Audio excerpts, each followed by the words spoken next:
안녕하세요. 지붕입니다. 여러분들 중에서 굉장히 지붕공사에 관해서 굉장히 궁금해하시는 10가지 질문을 한번 추려왔습니다.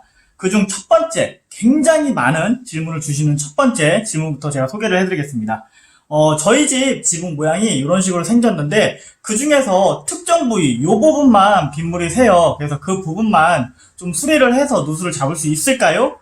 라는 질문을 굉장히 많이 주시는데 여기에 대해서 결론을 말씀드리자면 50%는 부분 수리만 해서 완벽하게 빗물을 잡을 수 있습니다 라고 답변을 드릴 수 있고, 나머지 50%는 이거는 부분 수리만 해서는 잡을 수는 없고 지붕을 전체 씌워서 완벽하게 공사를 하셔야지만 누수를 잡을 수 있습니다 라고 답변 드릴 수 있을 것 같아요. 자, 첫 번째 중에서 부분 수리 요청 중 굉장히 많은 부분이 있어요. 제가 그림을 잘 못 그리지만 한번 그려볼게요. 보통 집이 이런 식으로 단순 A자예요.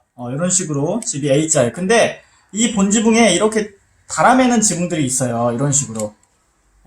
달아매는 지붕. 근데 요 부분에서 누수가 새요. 그래서 벽 쪽으로 막 타고 흐르는 거예요. 이 부분을 과연 부분 수리만 해서 잡을 수 있을까요? 없을까요? 답변은 없습니다. 지붕을 전체 수리하셔야지만 이 부분을 잡을 수 있어요. 자, 그 이유로는 이 본지붕과 이 층지붕을 달아낼 때 이거를 높게 하기 위해서 이거를 바짝 본지붕에 바짝 붙여서 시공하는 경우가 많아요. 요 사이가 바짝 붙여서. 그래서 사람이 들어가서 이쪽에서 뭔가를 작업할 수가 없어요. 그럴 경우에는 이거 전체적으로 씌워서 공사를 하셔야지만 이 누수를 잡을 수가 있습니다. 그럼 반대로 생각하자고요. 이 지붕이 만약에 층이 낮게 돼 있어요. 본지붕하고는 이격거리가 크죠. 이게 이격거리가 커요. 그래서 사람이 이쪽까지 들어갈 수가 있어요. 근데 이쪽에 타고 흘러요. 이거 부분 수리 될까요? 안 될까요? 이거는 작업자가 들어가서 공사를 할 수 있기 때문에 이거는 부분 수리만으로도 누수를 잡을 수가 있습니다. 이해되셨죠? 그러니까 작업 공간이 되느냐 안 되느냐에 따라서 그 부분을 전체 시공하느냐 아니면 부분 수리만 해서 누수를 잡을 수 있느냐, 그게 선택이 되는 겁니다. 그럼 반대로 지붕이 이렇게 있고 처음으로 돌아가서 본지붕이 이렇게 있습니다. 챙지붕이 이렇게 빼서 그 작업 공간이 안 돼요. 그럼 이걸 어떻게 시공하느냐? 요 부분이 들이쳐서 빗물이 새는 거거든요. 그러면 이 용마루서부터 여기까지 일직선으로 목재 작업을 해서 이렇게 평지붕으로 하나의 지붕으로 만들어서 누수를 잡는 방법이 있고요. 아니면 요 각대로 그대로 와서 약간 좀 물매가 있는 요 상단 부분에서 꺾어가지고 이렇게 일체형으로 꺾어가지고 지붕을 만들어서 이쪽으로 아예 빗물이 들어가지 않게끔 누수를 잡는 방법, 이런 식이 있습니다. 그래서 여러분들도 본인 집이 이런 경우에 해당이 되면은 만약에 작업 공간이 들어가서 작업을 할 수 있는 공간이다 그러면 부분 수리로도 누수를 잡을 수가 있고요. 반대로 작업 공간이 안 나온다 그러면 지붕을 전체 씌워서 누수를 하셔야지만 누수를 잡을 수 있다라고 생각하시면 됩니다. 그리고 추가적으로 하나 더 말씀드리자면, 지붕 형태가 굉장히 자기는 10년이나 20년, 한 30년 정도가 됐어요. 그럼 이제 이쪽 부분에 누수가 돼요. 그러면 그 정도에 됐으면 지붕을 그냥 전체적으로 시공을 하셔서 누수를 완벽하게 잡으시는 것이, 추후에 다른 곳에서 누수가 발생이 되더라도, 지붕이 오래돼서 다른 곳에서 누수가 발생이 되더라도 또 추가적으로 그 부분을 또 수리한다고 해도 또 다른 곳에서 또 빗물이 누수가 발생이 될 거예요. 그러면 이거 두세 번만 하면 지붕 한 채값 이상으로 견적 비용이 나올 수가 있습니다. 그렇기 때문에 여러분들이 지붕이 지은 지 얼마 안 됐어요. 얼마 안 됐거나 만약에 시공업체가 지붕을 공사했는데 시공 자체가 좀 잘못돼서 부분 수리로 고치는 거예요. 그러면 그럴 경우에는 지붕 상태가 양호하고 내구성이 튼튼하기 때문에 부분 수리가 가능하지만, 지붕이 오래된 상태인데 지붕이 오래된 상태인데 그게 이쪽 부위에 누수가 발생이 되지만 전문가가 봤을 때 이 부위를 수리를 한다고 해도 조금 시간이 경과하면 다른 부위에서도 누수가 되는 부분들이 굉장히 많아요. 그럴 경우에는 전체적으로 지붕을 씌워서 공사를 하시는 것이 굉장히 좋다라고 말씀드릴 수 있겠습니다. 자, 첫 번째 질문은 이거였고요. 두 번째 질문은 지붕 업체마다, 여러분 이거 아셔야 됩니다. 지붕 업체마다 이 시공하는 스타일이나 노하우나 이 경험들이 굉장히 달라요. 그래서 이 칼라강판 지붕공사 같은 경우는 어떤 사람이 시공했느냐에 따라서 그 집이 굉장히 퀄리티가 높아지느냐 아니면 퀄리티가 미흡하느냐가 결정이 될 수가 있고, 똑같은 지붕 자재예요. 똑같은 지붕 자재를 활용함에 있어서도 어떻게 시공했느냐에 따라서 빗물이 새거나 안 새거나가 결정이 됩니다. 즉 어떤 얘기냐면, 아무리 좋은 자재를 써도 어떤 시공업체가 시공을 했느냐에 따라서 누수가 될 수 있고 누수가 되지 않을 수가 있고, 이런 차이점이 분명히 존재를 합니다. 왜냐하면 빗물이라는 것은 이 바늘구멍 하나만으로도 누수와 직결이 되기 때문에 그만큼의 디테일이 필요하고 퀄리티가 필요합니다. 그리고 아무리 지붕 위에서 전문가나 비전문가나 일반 사람들이 보더라도 완전히 지붕 위에 올라갔을 때는 비셀 곳이 한 군데도 없어요. 마치 이런 거죠. 첫 번째 질문으로 돌아가서, 이런 지붕처럼 위에서 바라봤을 때 구멍이 하나도 없죠. 비셀 공간이 하나도 없어요. 근데 이 안쪽에서 비가 새는 거죠. 왜 그렇죠? 이거는 바람이 들이치면 빗물이 이렇게 오다가 바람이 안 불면 쭈룩 내려가요. 근데 바람이 불면 빗물이 오다가 낮은 경사에서 치고 위로 올라간단 말이에요. 그러면 이쪽 부위에 제대로 처리를 하지 않으면 누수와 직결이 되는 거죠.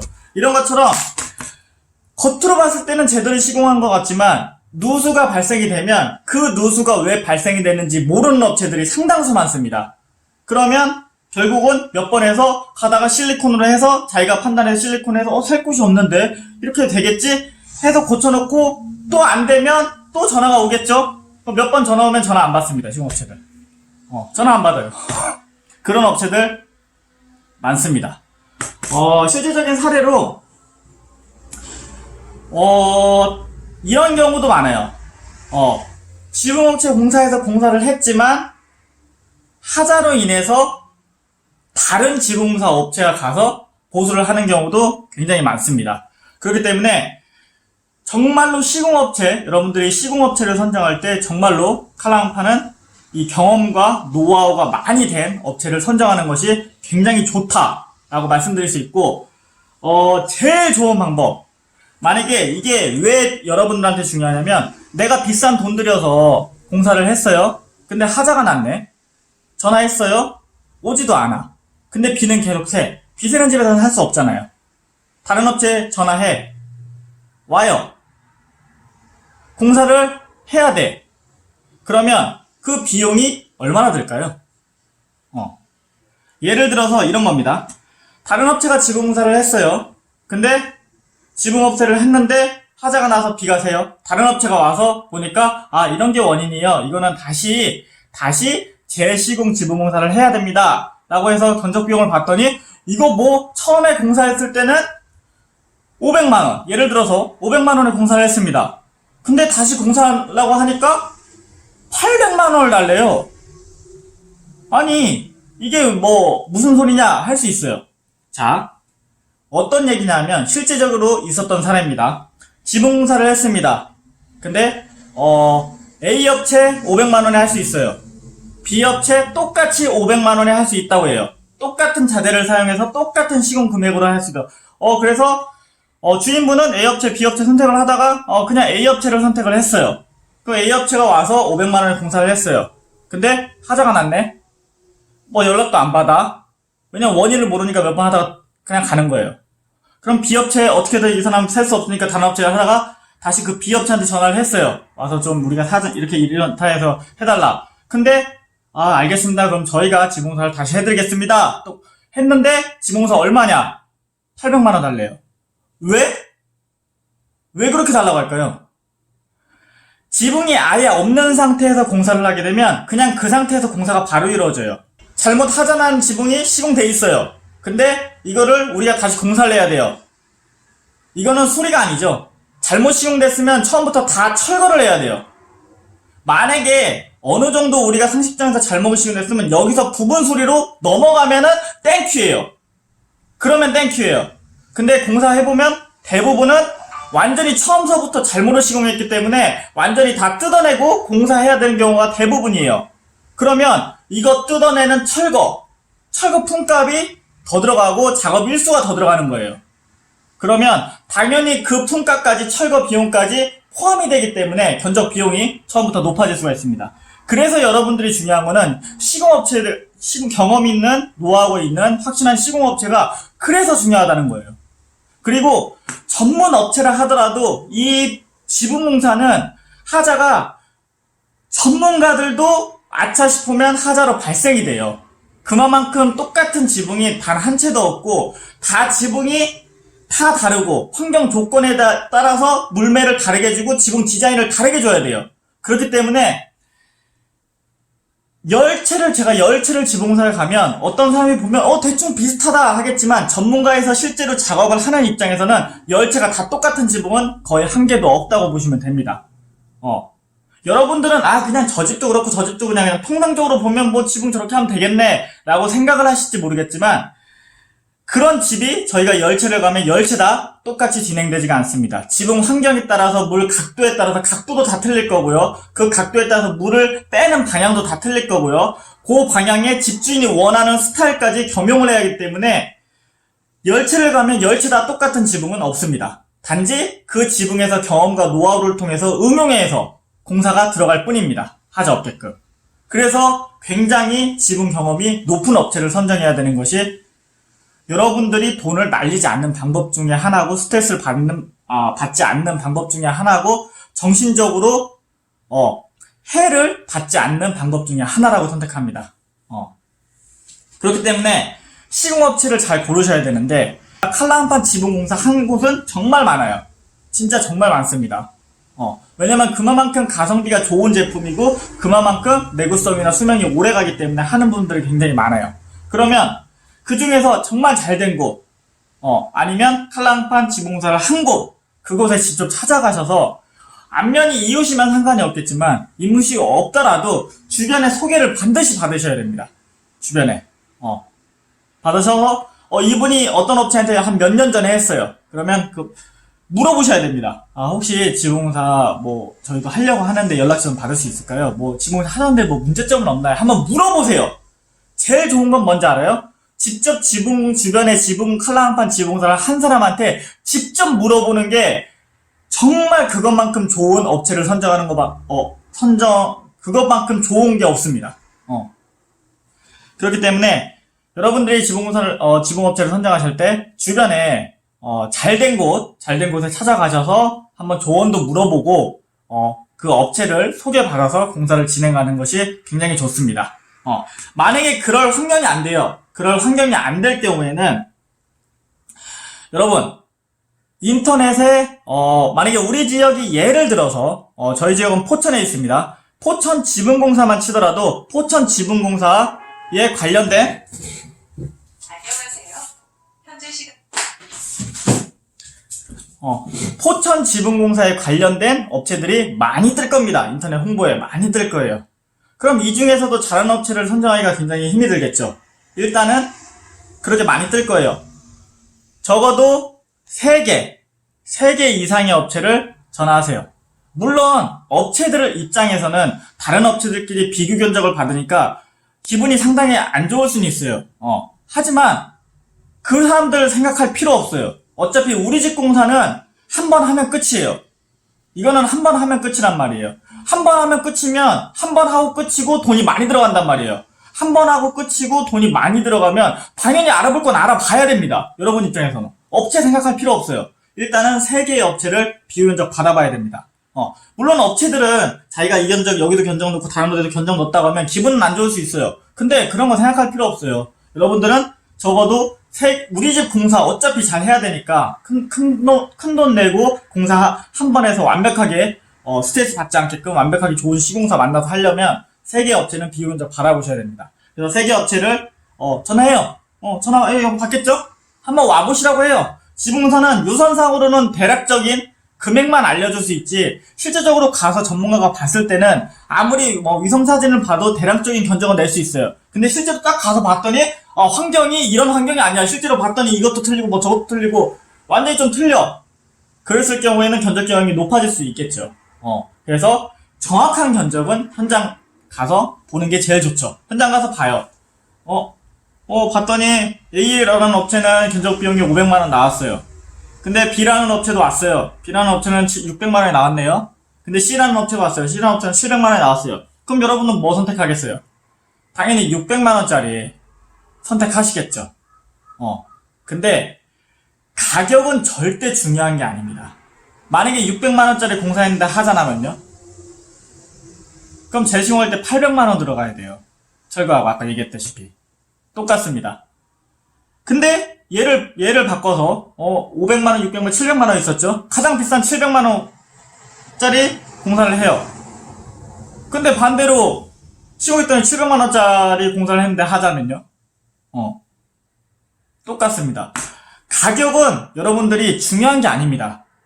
가격은 여러분들이 굉장히 중요한 거는 어느 정도 내가 이 정도 금액이 있으면 이 정도 내 자산으로 지공사를 할 수 있겠다. 이것만 참고사항이지, 그러려고 일단 부르는 거예요, 일단은 불러요. 그러면은 이제 대략적으로 우리 집 공사는 대체적으로 평균 가격이 나오죠. 500, 600, 700이면 뭐 600 가격이 평균 가격이라고 생각을 하시면 되겠죠. 그러면 가격은 어느 정도 캐치를 했어요. 그 지식만 얻는 거예요. 그러면 그 지식을 얻었으면 그 세 개의 업체 중에서 이제 어느 정도 이제 금액은 나왔죠. 이 내종은 그 정도다. 그러면 가격은 일단 어느 정도 알고만 있는 거예요. 그 상태에서 가장 중요한 건 뭐냐? 세 개 업체 중에서 어떤 업체가 굉장히 오랜 경험 동안 탄탄하게 시공을 많이 했느냐? 그거를 알아보셔야 됩니다. 그리고 두 번째, 만약 이 업체가 지붕공사뿐만 아니라 다른 종합건축이어서 뭐 판넬도 하고 뭐 타일도 하고 여러 가지 공사를 같이 겸용하고 있느냐? 이걸 보셔야 됩니다. 그럼 여러분들 어떤 걸 선택하셔야겠어요? 나는 다방면이어서 뭐 판넬 공사도 하고 뭐 지붕도 하고 이런 공사 업체를 선택하시겠어요? 오로지 지붕 전문만 하시는 업체를 선택하시겠어요? 저라면 지붕 전문만 하는 업체를 선택하겠습니다. 왜? 우리 집에 필요한 거는 지붕 공사만 하는 전문 업체가 필요하기 때문에. 자, 왜 그러냐? 아니, 다양한 기술력을 가지고 있으면 그만큼 좋지 않느냐? 지식이 높아서. 여러분들, 그렇게 생각하실 수가 있죠. 음식점도 똑같아요. 여러분들, 냉면집에 갔는데, 냉면집에서 막 육개장도 팔고, 뭐 삼겹살도 팔고, 냉면집에서 막 국밥 같은 것도 팔고, 순대도 팔고, 떡볶이도 팔아요. 그런 음식점을 가겠습니까? 아니면 냉면집을 갔는데, 냉면만 파는 집을 가겠어요? 저라면 냉면만 파는 집을 가겠어요. 왜? 똑같은 공사가 많이 하더라도 어떤 공사를 많이 했느냐에 따라서는 그 공사에 대한 노하우나 경험이나 노하우는 현저히 차이가 납니다. 예를 들어서 뭐 종합적으로 하는 업체가 지붕공사에 뛰어들어요. 이 사람들은 지붕공사 할 땐 지붕공사하고 다른 공사는 다른 공사도 해요. 이 사람이 10년 동안 지붕공사를 하는 횟수하고 지붕만 전문으로 하는 사람들이 10년 동안 지붕만 하는 횟수는 틀리죠. 그건 틀립니다. 경력은 똑같더라도 지붕 공사를 하는 횟수는 틀리다는 거예요. 거기서 얻어지는 경험과 노하우는 확실히 틀립니다. 그리고 또 하나, 두 번째, 지붕 전문만 하는 사람들은 대부분은 자기가 자기 일을 맡고 공사에 투입해서 합니다. 근데 반대로 종합적으로 이제 하는데 보면은 내가 타일도 하고 해야 되니까 모든 연장이 다 두루같이고 있지는 않아요. 그렇다 보니까 내가 뭘 할 때는 하도급을 줍니다. 뭔지 알아요? 하도를 준다는 거야, 하도급을. 내가 누구한테 하청을 맡긴다는 거예요. 나는 지금 타일 공사도 하고 지금 뭐 일정이 많아. 타일도 하고 도배도 해야 되고 장판도 깔아야 되고 저기 뭐 석재도 해야 되고 그다음 내부 인테리어도 해야 되고 지붕도 해야 돼. 근데 지붕 일정이 이렇게 있어. 내가 투입을 못해. 다른 업체, 내가 아는 업체 불러서 하도를 줍니다. 공사, 내가 이거 견적 600만원에 땄으니까 500만원에 좀 해줘요. 그럼 자기 수수료, 공사 끝나면 그 사람한테 500만원 주고 자기 100만원 막는 이런 수수료. 나중에 AS가 터져. 만약에 입장을 바꿔서 업체 입장에서 어떻겠어요? 힘들죠. 그렇기 때문에 업체 시공이 여러분들한테는 굉장히 중요하다는, 말씀을 일단 드리고 싶어요. 그래서 제일 좋은 거, 아까도 말씀드렸지, 옆집에서 지붕공사 조언 칼라강판 한 거를 조언을 듣고 그 업체가 잘 됐다, 아무 이상이 없다 하면 그 업체 연락처를 소개받아서 그 업체에 돈이 600만 원이든 700만 원이든 나오면 600만 원이든 700만 원이든 800만 원 비싸도 그 믿을 만한 업체한테 돈을 더 주어서 하는 게 나중에 스트레스 받지 않고 완벽한 노수를 잡을 수 있는 지붕공사 할 수 있는 방법 중 하나라고 말씀을 드릴 수 있고, 만약에 그런 옆집이나 이런 공사가 한 대가 없다 그러면 인터넷에 만약에 우리 지역이 포천이면 포천 지붕공사, 만약에 양주면 양주 지붕공사, 만약에 서울이면 서울 지붕공사를 치면 관련 사이트 3개 정도가 뜨겠죠. 내가 원하는 거 3개 정도 전화를 합니다. 그래서 직접 와서 좀 봐달라. 그 직접 와서 시간상 되라는 게 아니면 위성 지도로 어느 대략적인 견적만 알려달라. 그럼 평균적인 가격이 나오겠죠. 나옵니다. 그러면 그 중에서 이제 그 새 업체의 내 지분 가격이 어느 정도 평균이 나왔죠. 그럼 개념은 잡아요. 개념 잡고 그 3개 업체 중에서 지붕만 전문으로 하는지, 그리고 몇 년이 됐는지, 시공 경험은 얼마나 있는지, 그리고 시공 연태까지 했던 사례들이 있어서 확실한지, 그리고 제일 중요한 거 법적 AS 1년 보장하는지. 여러분들 공사하면 무조건 법적으로 1년 무상 AS를 보증하는 업체를 무조건 하셔야 됩니다. 만약에 하는 업체가 없다 하면 무조건 공사하기 전에 계약서에 무조건 AS 기간 1년 이상으로 무조건 잡아달라고 무조건 하세요. 근데 6개월만 지나도 어차피 6개월도 필요 없는 게 지붕공사하고 그 다음날 비가 와도 바로 확인이 되기 때문에 그건 걱정 없지만 무조건 1년 확실하게 계약서상에 받아놔요. 그래야 하자 보증 받죠. 그런데도 안 오는 업체도 많아요. 일단은 그런 방법으로 선택하시는 게 굉장히 좋습니다. 그리고 이제 세 번째 질문 넘어갈게요. 자, 세 번째 질문은 지붕 수명, 칼라강판의 지붕 수명은 어떻게 될까요? 말씀드릴게요. 칼라강판 지붕 수명은 30년에서 50년 정도의 수명을 갖고 있고요. 거의 뭐 어떻게 보면은 한 30년, 50년이니까 반영구적인 지붕 자재라고 뭐 표현을 할 수가 있어요. 근데 중요한 게 뭐냐? 그러면 칼라강판 지붕 수명은 제가 얘기하지 않아도 뭐 네이버나 다른 지식창에 그냥 인터넷 지식창에 칼라강판 지붕 수명만 쳐도 수명이 얼마인지는 다 공통적으로 나와 있어요. 그거 보시면 다 30년에서 50년 다 공통적으로 얘기를 해요. 반영구적인 자재다 이렇게 얘기를 합니다. 근데 여기서 디테일하게 한번 들어가 보자고요. 아니 어떤 데는 30년, 어떤 데는 50년. 왜 그렇게 나올까요? 물론 통상적으로 지붕 환경에 따라서 예를 들면 지붕 환경, 햇볕이 굉장히 많이 받는 환경이나 뭐 그런 환경에 따라서 지붕 수명이 어느 정도 좌지우지 되는 건 맞습니다. 근데 그렇다고 해서 30년, 50년, 20년 정도가 참 애매해. 그렇다고 50년 넘어가도 지붕이 완전히 살아서 없어지나? 또 그것도 아니야. 50년 이상도 가.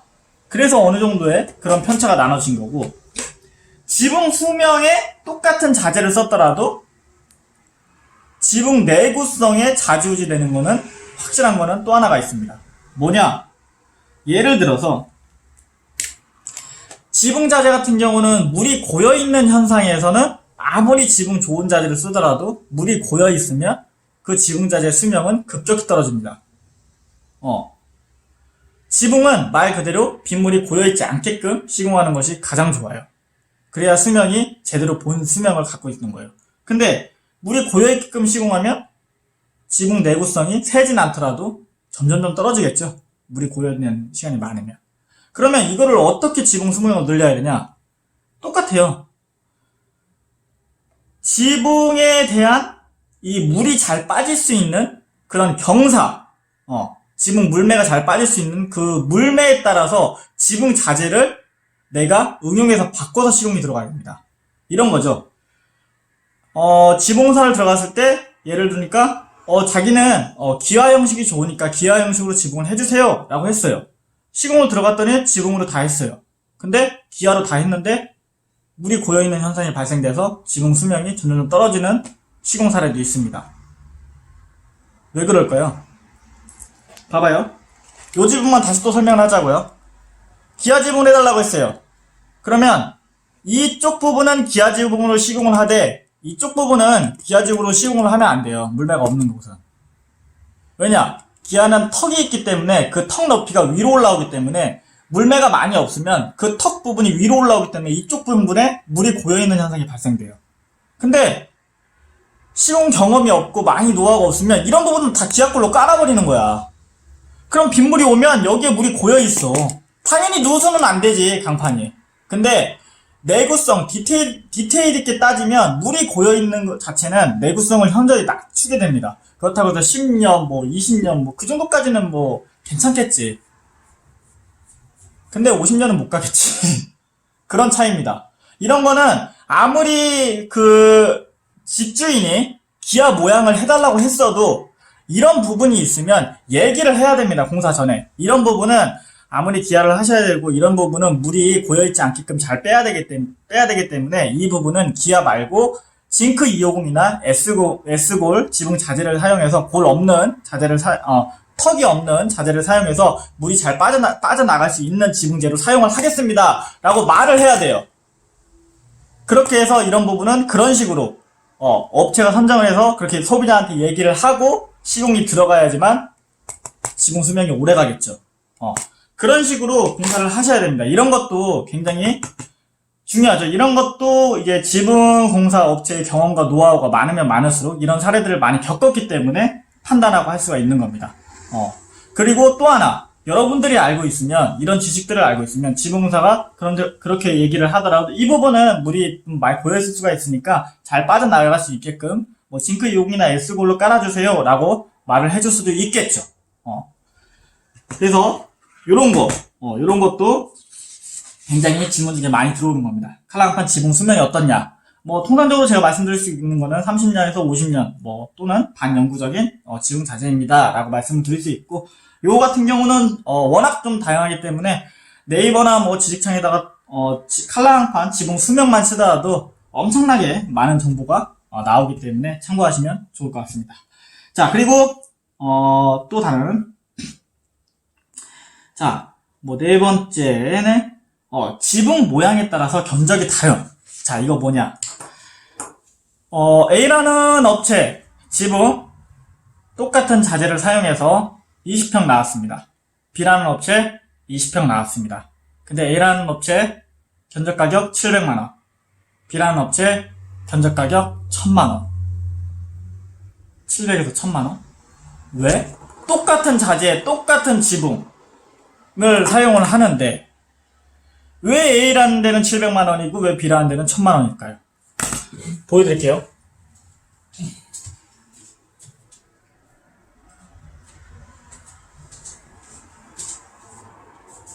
자,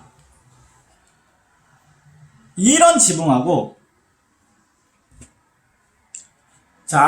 이런 지붕이 있습니다. 이렇게 생긴 지붕이 있어요. 어떤 지붕이 지붕 공사하기가 굉장히 편할까요?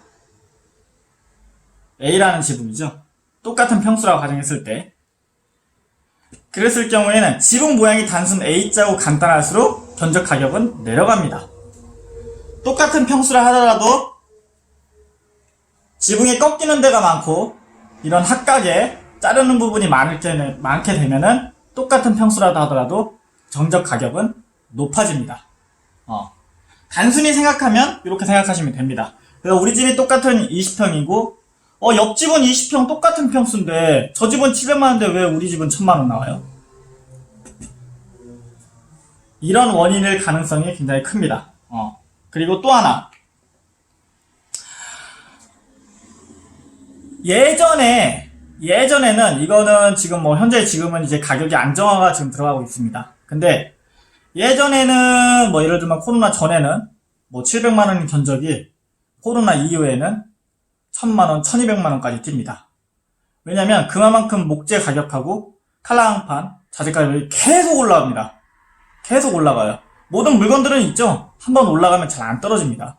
그게 거의 고정하려는 습성이 있지. 그래서 이것도 실제 사례입니다. 예전에 진짜 농담 아니라 얼마였지? 1300인가? 1300이면 공사할 가격을 2100만원 줬나?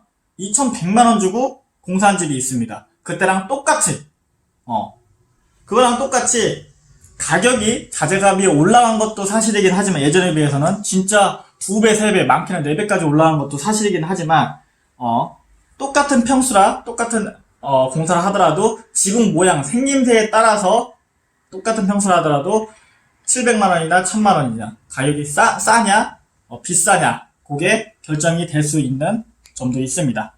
왜냐면 단순하면 그만큼 노수가 없고 지붕판을 쫙 깔아야 되고 시간이 빠르기 때문에 작업 속도가 빠르기 때문에 당연히 작업 일수를 이틀 작업할 거 하루에 끝날 수 있으니까 쌀 수밖에 없고, 반대로 똑같은 평수라 하더라도 굉장히 지붕이 복잡하고 자를 게 많으면 지붕판에 노수도 많이 생길 뿐더러 작업 일수가 하루가 아니라 이틀까지 넘어가기 때문에 그 가격에서 가격이 올라갈 수밖에 없는 거죠. 그렇게 생각을 하시면 됩니다.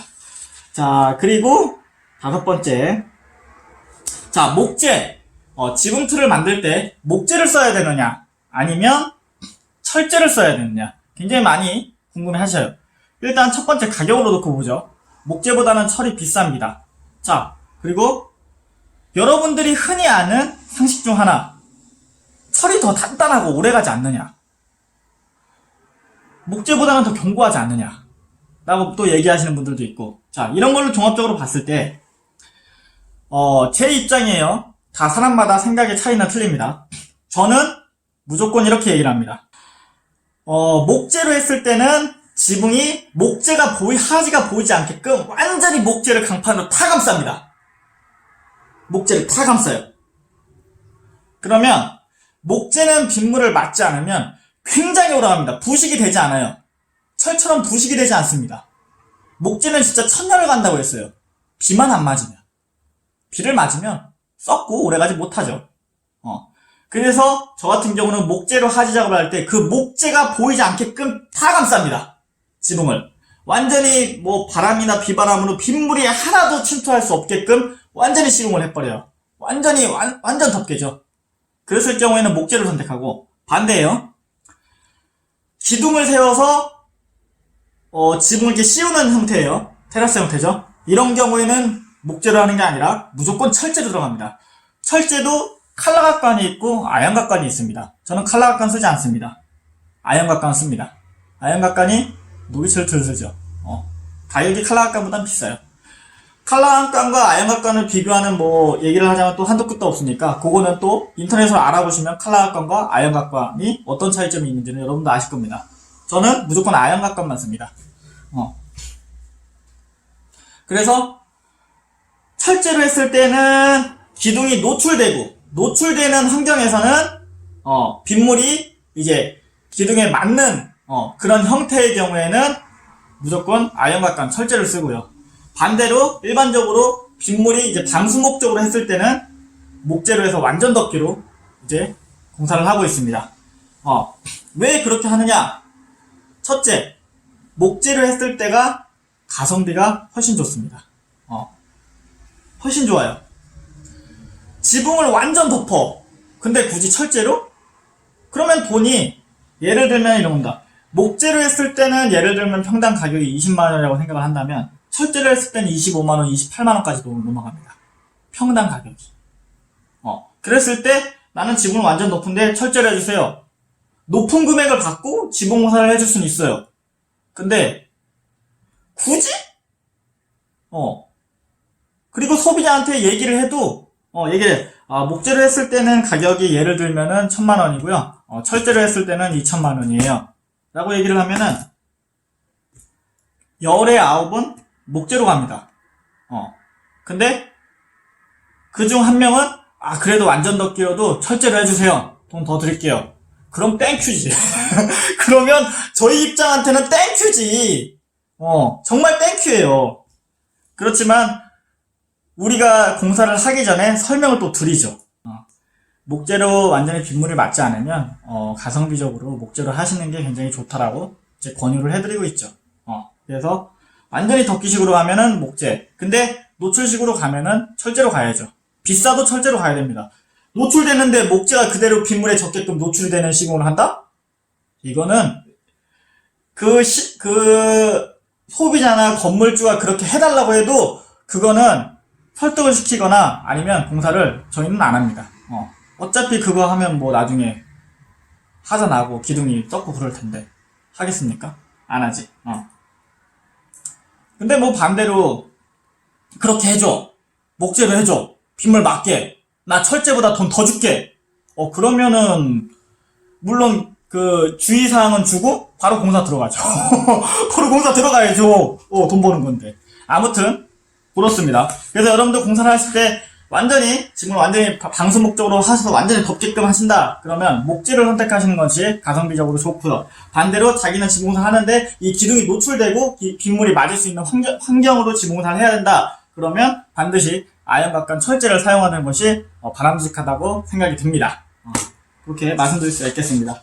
그리고 또 6번째, 자, 물바지. 우리 집에 공사를 해야 되는데 물바지를 설치해야 되느냐 말아야 되느냐, 이게 고민인 분들이 많아요. 제가 말씀드리겠습니다. 자, 우리 집이 단층이에요. 단층이라고 하면은 1층 높이의 그냥 건물입니다. 단층 건물인데 물바지를 해야 되느냐 말아야 되느냐, 제가 한 가지만 말씀드리겠습니다. 출입문, 사람이 오고 가는 출입장소 있죠. 사람이 많이 지나다니는 그 출입장소는 물바지를 가급적 하시는 것이 좋습니다. 왜냐? 빗물이 많이 오면 출입문 쪽에 물 떨어지면은 그거 좀 그렇잖아. 좀 불편하기도 하고. 그래서 출입문 쪽은 물바지를 하는 게 좋고 나머지 부분은 물바지를 안 하시는 게 좋습니다. 아니, 어차피 그러면은 물바지 다 하는 게 좋지 않아? 출입문 뿐만 아니라 다 하면 그게 좋은 거잖아. 자, 왜 이런 말씀을 드리냐면 출입문 쪽은 사람이 어쩔 수 없이 왔다 갔다 빗물이 막 쏟아지면은 좀 불편함이 있기 때문에 물바지를 하라고 권유를 드린 거고, 사람이 오고 가지 않는 옆쪽이나 뒤쪽 같은 경우는 물바지를 권유하지 않는 게, 그 부분은 나중에 물바지 단점 중에 하나가 뭐냐면 나중에 시간이 걸리면 거기가 먼지나 모래나 주변에 나무가 있으면 더 빠른 속도로 그 배수구멍을 막습니다. 물구멍을 막으면 물바지에 물이 차다차다 넘치겠죠. 그럼 그거를 매일 뚫어줘야 됩니다. 누군가. 근데 지붕 전문가가 아닌 일반 사람들이 그 높은 데까지 사다리 타고 올라가가지고 그 물바지 청소를 한다? 이게 과연 쉬운 일일까요? 그 높은 데의 위험성을 감수하고 그렇게 한다? 쉽지가 않아요. 정말 쉽지가 않습니다. 그리고 귀찮은 일이에요. 얼마나 그게 귀찮은 일인데. 1년에 한 번씩 그렇게 계속 물바지 청소해줘야 되는데 그거 할 수 있겠어요? 귀찮은 일이에요. 그리고 괜히 잘못 건드리면 또 다른 부분에서 누수가 발생될 수도 있는, 모르는 사람이 만지면 누수가 또 오히려 더 발생될 수 있는 확률도 생기는데 쉽지 않은 일이에요. 그래서 말씀드립니다. 출입문 쪽은 막히더라도 그걸 감수하더라도 출입문 쪽은 비가 막 쏟아지는 것보다는, 여러분들 그래서 막 쏟아지니까 출입문 쪽은 물바지를 하는 거고, 어떤 대부분은 그런 것도 해서 출입문 쪽도 물바지를 안 하시는 경우가 많아요. 근데 이제 저희는 말씀을 드리죠. 그래도 출입문 쪽 다시 한번 말씀드려요. 출입문 좀 불편하니까 단점은 있겠지만 물바지 하시는 게 좀 좋지 않을까요? 한 번 더 권유를 하고 싫다 하면 안 하는 거고, 그럼 해주세요. 그럼 출입문 쪽만 시공 들어갑니다. 그리고 다른 부분은 다 해달라는 부분이 있어요. 저 또 말씀드리죠. 다른 부분 다 하게 되면 이쪽 부분은 굳이 필요 없으면 나중에 물바지 막힘 현상이나 나중에 이게 물바지가 또 물이 고여있거나 또 삭고 그러면 이것도 다시 유지비 요송하는데 또 돈이 들어갈 수가 있습니다. 라고 얘기를 한 번 더 권유하고, 그래도 해주세요. 그러면 돈 받고 해드리면 되고, 반대로 알겠습니다. 하면은 이제 그 부분은 안 하는 거죠. 그래서 저 같은 경우는 제가 말씀드릴 수 있는 거는 사람마다 틀립니다. 단층일 경우에는 출입문 쪽에는 물바지를 하시는 게 좋고, 출입문 이외의 공간에는 물바지를 하지 않는 것이 유지비용 면에서도 굉장히 좋다라고 말씀드릴 수 있겠습니다. 그리고 두 번째, 우리 집이 단층이 아니에요. 2층 이상의 고층입니다. 2층 이상의 건물이에요. 단층과 2층의 높이는 상당하죠. 단층에서 물이 떨어지는 이 세기하고 2층에서 물이 떨어지는 이 세기는 확연히 틀리죠. 더 셉니다. 그렇기 때문에 2층 이상의 건물에서 물바지가 들어갈 경우에는 사방 물바지를 저는 권유하고 있습니다. 막히더라도 사방 물바지를 권유하고 있어요. 자, 그 이유가 뭐냐? 이 2층 높이에서 지붕에서 물이 떨어지는 그 양은, 지붕에 생겨나고 물이 떨어지는 그 양은 상당히 물줄기가 셉니다.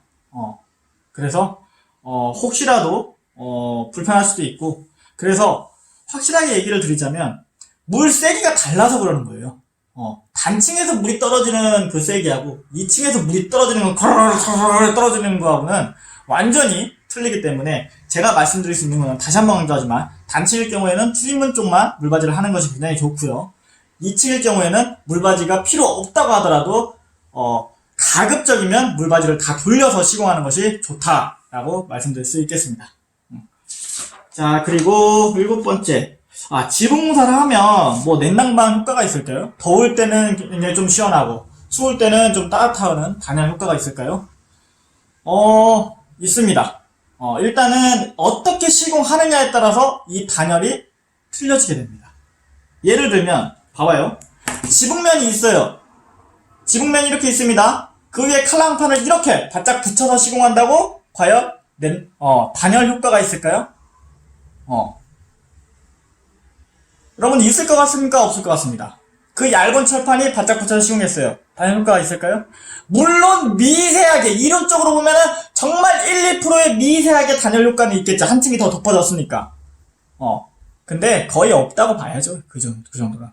근데 반대로 똑같은 자재인데 하지 작업을 통해서 공간층을 띄웠습니다. 살짝 띄웠어요. 단열 효과가 있을까요? 없을까요? 냉난방 효과가 있을까요? 없을까요? 있습니다. 아무래도 바짝 붙어 있으면 직접적인 태양열이 받으면 직접적으로 이 밑에 본체 지붕에 바로 전달이 되기 때문에 별로 효과는 없어요. 보호받는 느낌이 없는 거죠. 근데 반대로 띄워서 시공을 하게 돼 있어요. 그러면 한 번 받은 게 이 안쪽에 공기층이 있기 때문에 한 번적으로 받는 그게 이 안에 공기층이 있기 때문에 한 번 막아줍니다. 1차 보호를 해주는 거예요. 뜨거운 거를. 그러면 본집에 확실히 이 냉난방 단열 효과가 생기겠죠. 똑같습니다. 추울 때도 찬바람이 바짝 붙어 있으면 전달이 바로 되기 때문에 효과가 없습니다. 물론 따지게 되면 한번 덮었으니까 1, 2%의 효과는 있지만 미비합니다. 띄워놓으면 확실히 한번 1차적으로 막아주고 그 다음에 안쪽 공기에서 들어가는 거기 때문에 효과가 있죠. 근데 반대로 띄지 않고 바짝 붙여 시공하면 그 효과는 거의 미비하다라고 볼 수가 있는 겁니다. 띄게 되면은 냉난방 약간 효율이나 뭐 단열 효과는 반드시 있다라고 한 20-30% 정도는 있다라고 말씀을 드릴 수 있겠습니다. 이해됐죠? 그렇기 때문에 시공을 어떻게 하느냐에 따라서 효과가 있고 없고의 차이가 생길 수가 있습니다. 자, 그리고 자, 또 하나.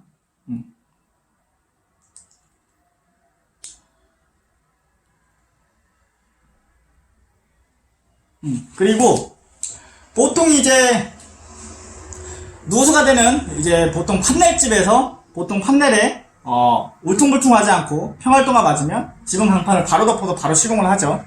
이럴 경우에는 뭔가 이 냉난방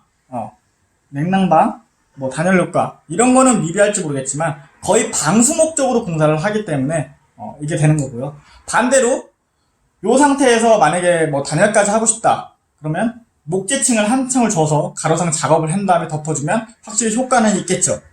효과는 있겠죠. 하지만 그렇게 하지 않는 이유는 평활도가 있을 때 그렇게 하지 않는 이유는 굳이 목재가 들어가지 않는데 목재까지 써서 단열을 높이겠다? 우선순위가 단열입니까? 누수를 잡는 겁니까? 누수를 잡는 거죠. 그렇기 때문에 저렴한 금액으로는 바로 붙여서 공사를 하는 게 맞고 반대로 나는 근데 누수도 잡으면서 단열까지 같이 갖고 싶다. 그러면 목재 작업으로 공기층을 형성하고 보온덮개 깔아주고 강판까지 덮으면 누수, 단열 효과까지 같이 잡을 수가 있죠. 그러면 원인이 뭐냐? 견적이 그만큼 목재하고 추가적인 작업 소요가 있고 추가적인 자재 소요가 있기 때문에 견적이 비싸지겠죠. 그래서 그거는 선택하시는 게 낫고 제가 일반적으로 선택을 할 때는 보통 대부분의 소비자분들은 빗물 누수 때문에 지붕공사 하는 경우가 많기 때문에 단열 때문에 지붕공사 하는 경우는 거의 없어요. 한번 할 때 뭐 얻어가면 얻어간다라고 생각을 해서 단열을 생각하는 것 뿐이지 실제적으로는 거의 10채 중에 거의 7채는 단열 때문에 지붕공사를 하는 게 아니라 누수 때문에 지붕공사를 하는 거죠.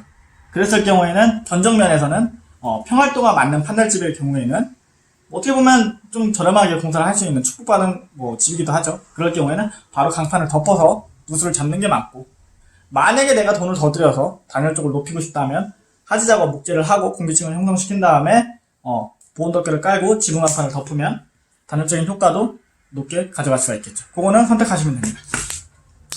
자, 그러면 8번째. 지붕공사 시기는 언제가 좋을까요? 뭐 이거는 뭐 장마 전이 제일 좋죠. 장마 전이 제일 좋고, 여러분들 지붕공사를 하실 때 제일 좋은 거는 비가 오는 장마 전에 공사를 하는 것이 굉장히 좋습니다. 여러분들 보통 보면은 이제 장마 때, 당연히 장마 때 이게 비가 직접적으로 이제 누수가 발생되니까 이거 더는 안 되겠다. 계속 더는 안 되겠어. 지붕공사 해야겠어. 지붕공사 업체한테 백날 전화해보세요. 공사가 되나? 일단 비가 와서 지붕 위로 못 올라가니까 작업이 안 될 뿐더러 그때 장마 후에 전화가 급증적으로 많이 올라오기 때문에 공사를 하려면 이미 비는 빌대로 계속 쭈쭈쭈 새는데 결국 공사가 들어가는 데는 장마가 다 끝나고 한 달이나 두 달 있다가 공사가 들어갑니다. 그만큼 일정이 밀려있다가 소화를 해야 되기 때문에 그런 경우가 있어요. 그렇기 때문에 여러분들은 장마 전에 미리 공사를 대비하는 것이 안쪽에 피해를 예방할 수 있는 방법 중에 하나라고 생각이 됩니다. 미리 일정을 잡아놔야 돼요. 미리 장마 전에. 누수에 낌새가 있다면 미리 공사를 잡아놓는 게 좋아. 장마 때 누수 많이 된다. 비 많이 오니까 많이 되네. 새네. 빨리 지붕공사 전화해가지고 해야지. 뭐 백날 해보세요. 뭐 바로 그때 가서 할 수 있나? 못해요. 왜냐면 비 올 때 당연히 지붕공사가 일정이 없더라도 가서 일을 못하고요. 장마가 끝난 다음에 해야 되는 게 맞고요. 비가 안 와도 이미 그 장마 때 여러분들 같은 생각이 많습니다. 세상에는. 그런 사람들이 많아요. 장마 때만 비 오는 거 확인해 전화하는 사람 많아. 그러면 그 스케줄을 쫙 뽑아보면은 우리 집 장마 때만 전화했는데 장마가 끝났는데 왜 안 오지? 이미 스케줄이 한 달이나 두 달 동안 밀려있는 업체들이 많습니다. 그래서 장마 끝나고도 한 달, 두 달 있다가 공사가 들어갑니다. 이미 안에는 벽지가 다 손상되고 천장이 다 노후되고 막 어쩔 수가 없어요. 그래서 공사 시기가 제일 좋은 거는 장마 전에 설정해서 공사를 하는 게 제일 좋습니다. 그리고 또 하나, 대공사예요. 우리 집이 리모델링도 하고 지붕 완전 싹 바꾸는, 건물 자체를 완전히 리모델링으로 싹 바꾸는 공사를 해요. 뭘 먼저 해야 될까요? 여러분들 지붕 먼저 해야 됩니다. 이게 제 욕심 차리자고 지붕 먼저 해야 된다, 뭐 지붕을 먼저 해야 된다, 그런 게 아니라 진짜 지붕 먼저 해야 돼요. 여러분들 이런 경우 있어요. 실제로 이런 경우 너무 많이 봤습니다. 안쪽에 인테리어, 도배, 벽지, 인테리어 싹 다 깔끔하게 해놨어요. 정말 깔끔하게 해놨어요. 근데 그 다음에 지붕공사 해서 일정을 잡고 지붕공사 들어가는데 그 전날에 비가 왔네? 그럼 우리 일정이 밀어날 수밖에 없어요. 일정이 그 날짜에 잡았는데 그날에 비가 오면 저희는 밀어날 수밖에 없어요. 오늘 비가 와서 공사를 못할 것 같습니다. 그럼 전에 빨리 해주세요! 전에 이미 일정이 다 차서 그런 거 소화하려면 이 날짜인데 이 날짜에 비가 오니까 밀어줄 수밖에 없습니다. 어떻게 해요? 그날 가서 5분 만에 지붕공사 뚝딱 해서 할 수 있는 게 아니잖아요. 그죠? 그렇다 보니까 이건 실제 있었던 사례예요. 비가 와. 안에 인테리어를 깔끔하게 돈 수천만 원 들여서 했는데 벽지고 천장이고 바닥이고 장판이고 다 가구까지 가구 모통에 물 떨어져가지고 가구가 비싼 가구 다 버린 거예요. 침대 매트리스부터 벽지부터 쫙. 다시 재공사 해야 됩니다. 그렇기 때문에 뭔가 집을 전체적으로 고치려고 한다면 지붕부터 먼저 방수부터 완벽하게 한 다음에 안쪽 공사에 들어가는 게 맞습니다. 제 생각은 그렇습니다. 나중에 또 이중 추가적으로 피해 발생으로 이중 돈이 들어가지 않으려면 그럴 경우에는 미리 지붕공사부터 하고 안쪽 공사를 외부 공사부터 하고 안쪽 공사를 하는 게 저는 맞다고 좀 생각이 듭니다. 근데 뭐 여러분들 생각에 아니야! 나는 그래도 내부 공사부터 먼저 하고 비 안 오니까 무조건 지붕공사 할래. 그럼 뭐 그렇게 하셔도 돼요. 그 안에 뭐 내부 공사 하는데 비가 안 와서 지붕공사까지 하면 뭐 괜찮죠? 그렇게 하셔도. 근데 뭐 확률상 먼저 지붕공사를 해서 방수를 해놓고 내부 공사를 하면 비가 혹시라도 오더라도 뭐 타격이 없으니까. 제 생각은 일단 그렇다는 겁니다. 여러분들도 공사를 할 때는 그거를 생각하셔서 일정을 맞춰주시면 좋을 것 같습니다. 자, 일단은 뭐 그렇고요. 자, 9번째, 뭐 잘못 시공된 지붕공사 시 다시 재시공할 시 비용. 이거 아까 첫 번째 때 얘기한 건데 첫 번째 얘기했던 그 내용이네요. 단업체 지붕공사를 했어요. 잘못 시공돼서 단업체가 다시 재시공을 해야 돼요. 그러면 그 비용하고 그 비용은 똑같을 수가 없겠죠. 처음에 500달러 하는 거 철거하고 뭐하고 시간 품값이 더 드니까 800이고 900이고 늘어날 수가 있다. 그런 거는 좀 늘어날 수 있기 때문에 시공업체를 선정이 굉장히 중요하다. 이거는 그 내용이네요. 그거라고 보시면 될 것 같습니다. 그리고 마지막 10번째 질문이죠. 본인 집에 맞는 지붕 디자인이 칼라 간판은 가능하다는 겁니다. 예를 들면은 뭐 여러 가지 지붕 자재들이 있겠죠. 그 중에서 그 지붕 자재는 그 지붕 자재만 쓰이기 때문에 특별한 똑같은 디자인 형태로만 지붕이 나올 수가 있지만, 현재 칼라 간판의 지붕공사는 색상과 지붕이 한옥식, 서양식, 원하는 대로 고객의 취향에 맞춰서 지붕 디자인이 가능하게, 공사가 가능하기 때문에 여러분들이 원하시는 지붕으로 바꿀 수가 있습니다. 우리 집은 예를 들어서 우리 집은 한옥식이었어. 근데 난 그런 거 싶고 서양식, 깔끔한 지붕을 하고 싶어. 그렇게 가능하다는 겁니다. 칼라 간판은. 그리고 색상. 우리 집 너무 옛날에부터 검정색이었는데 집이 좀 어두워 보이는 것 같아. 나는 그냥 밝은 빨간색으로 해주세요.